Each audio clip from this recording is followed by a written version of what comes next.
जय हिंद दोस्तों, कैसे हैं आप लोग। आशा करता हूं आप सब अच्छे होंगे, कुशल मंगल होंगे। मेरा नाम है शांतनु सिंह और मैं स्वागत करता हूं आप सभी को हमारे प्यारे से चैनल कॉन्सेप्ट वाला पर। दोस्तों, आज की ये जो हमारी क्लास है ये चौथी क्लास होने वाली है। इससे पहले हम 3 क्लास कर चुके हैं historical background making of Indian constitution के ऊपर। दोस्तों, आज का जो हमारा टॉपिक होने वाला है वो है गवर्नमेंट ऑफ इंडिया एक्ट 1858।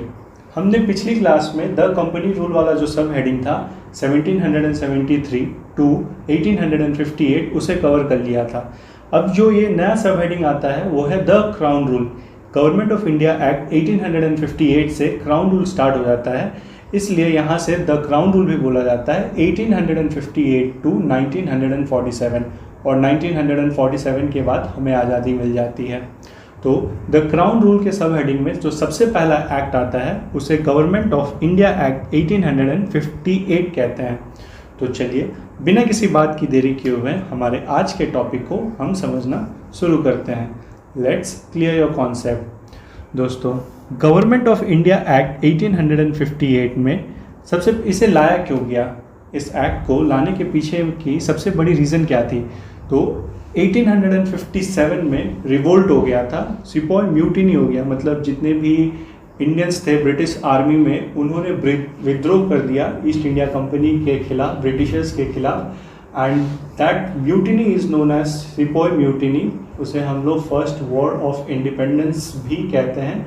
उसी के अवेक में उसे ही देखते हुए ब्रिटिश गवर्नमेंट को, ब्रिटिश पार्लियामेंट को अब ऐसा लगा कि अब ईस्ट इंडिया कंपनी से सारे कंट्रोल को अपने हाथ में ले लेना चाहिए और अब खुद ईस्ट इंडिया कंपनी से पूरे शासन को अपने हाथों में ले लेना चाहिए। तो गवर्नमेंट ऑफ इंडिया एक्ट सबसे पहले इसे ही लाया गया था। First war of independence sepoy mutiny की वजह से गवर्नमेंट ऑफ इंडिया एक्ट आई। इस एक्ट को good government of India act भी कहते हैं क्योंकि ईस्ट इंडिया कंपनी से सारी पावर्स को छीन ली गई और अब ब्रिटिश क्राउन को, ब्रिटिश पार्लियामेंट को ये पावर दे दी गई कि वो अब भारत पे डायरेक्टली कंट्रोल करेंगे। Now some features of this act, इसके कुछ फीचर्स जान लेते हैं।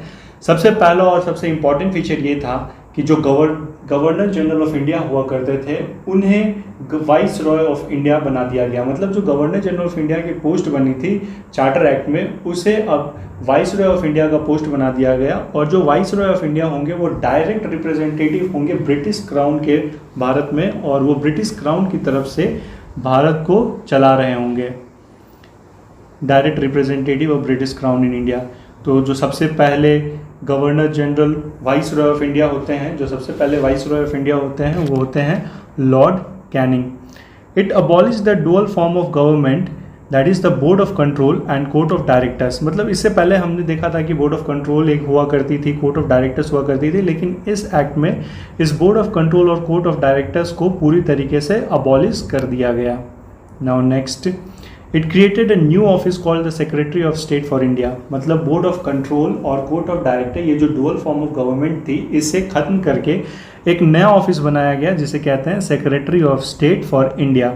और उस सेक्रेटरी ऑफ स्टेट को ये पूरी पावर दे दी गई कि वो इंडियन एडमिनिस्ट्रेशन को कम्प्लीटली चलाएंगे, देखेंगे और सारा कम्प्लीटली चलाएंगे, देखेंगे और रेगुलेट करेंगे।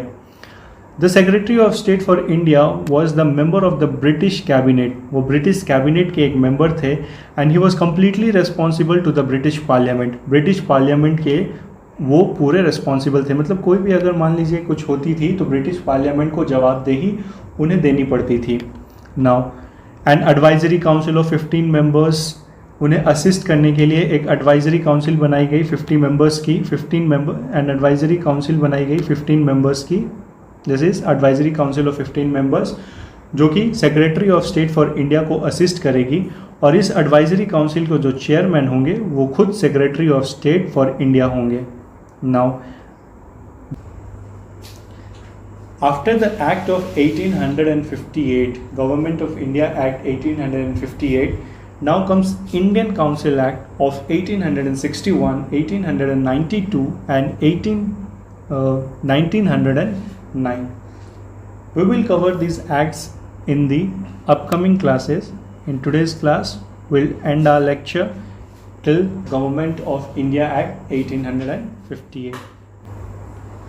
आशा करता हूँ आप सभी को मेरा यह लेक्चर पसंद आया होगा। अगर आया है तो वीडियो को लाइक कर दें, ज़्यादा से ज़्यादा शेयर कर दें और चैनल को सब्सक्राइब कर लें, ताकि ऐसे ही वीडियोस, कॉन्सेप्चुअल वीडियोस मैं आपके लिए लाता रहूँ। अगर आपकी तरफ से कोई सुझाव हो तो नीचे कमेंट करके मुझे ज़रूर बताएं। जय हिंद दोस्तों।